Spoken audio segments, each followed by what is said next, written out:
وَنُنَزِّلُ مِنَ الْقُرْآنِ مَا هُوَ شِفَاءٌ وَرَحْمَةٌ لِّلْمُؤْمِنِينَ وَلَا يَزِيدُ الظَّالِمِينَ إِلَّا خَسَارًا. Assalamualaikum warahmatullahi wabarakatuh. Alhamdulillahi rabbil alamin. Assalatu wassalamu ala rasulillah wa ala alihi wa sahbihi wa man tabi'ahum bi ihsanin ila yaumiddin. Ashhadu an la ilaha illallah wahdahu la syarika lah wa ashhadu anna Muhammadan abduhu wa rasuluh alladzi la nabiyya wa la rasula ba'da. Amma ba'du.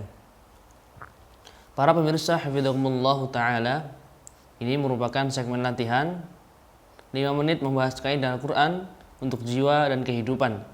Ini merupakan segmen latihan 5 menit membahas kaidah Al-Quran untuk jiwa dan kehidupan. Dan kaidah yang ke-30 berbunyi, Wallahu a'lamu bi'a'daikum. Dan Allah subhanahu wa ta'ala lebih mengetahui daripada kamu tentang musuh-musuhmu. Al-Quran Surat An-Nisa ayat 45. Ini merupakan salah satu kaidah agung dalam Al-Quran yang memiliki keterkaitan dengan realita kehidupan manusia. Tatkala jumlah media penyebar berita semakin banyak, maka kebutuhan untuk memahami dan mencermati kaidah ini sangatlah penting bagi kehidupan seseorang.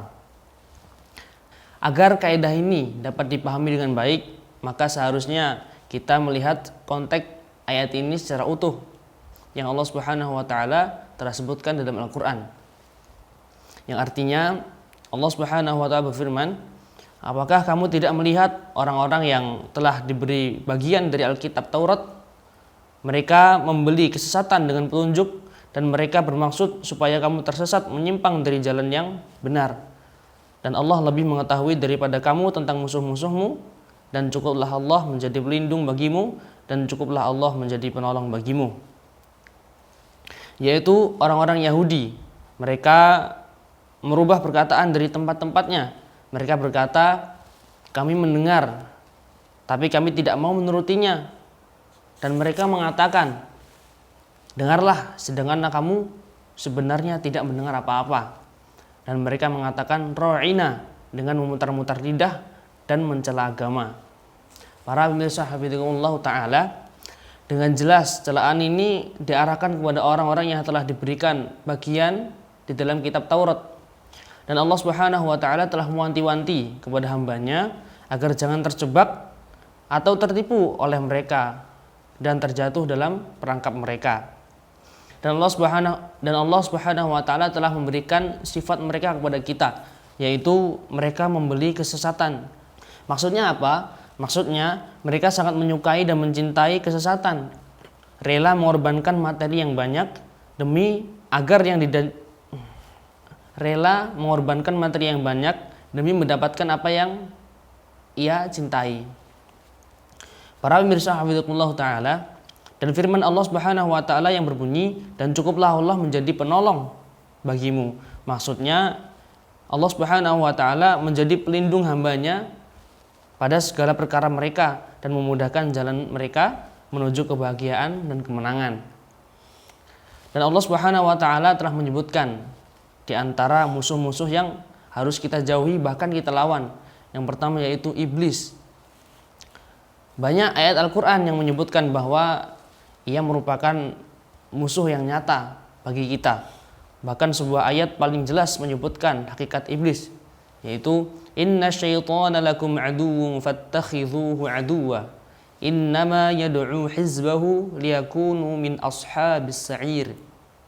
Sesungguhnya setan itu adalah musuh bagimu, maka anggaplah ia musuhmu, karena sesungguhnya setan-setan itu hanya mengajak golongannya supaya mereka menjadi penghuni neraka yang menyala-nyala. Quran Surat Fatir ayat 6. Kemudian yang kedua yaitu orang-orang kafir yang memerangi kaum muslimin, yaitu orang-orang yang ingin mengganti agama Islam dan memusnahkan syariat Islam. Telah jelas ayatnya, innal kafirina kanu lakum aduwwam mubina. Sesungguhnya orang-orang kafir adalah musuh yang nyata bagimu. Yang ketiga adalah orang-orang munafik yang Allah Subhanahu wa taala sebutkan adanya permusuhan dan kekerasan mereka terhadap orang-orang yang beriman.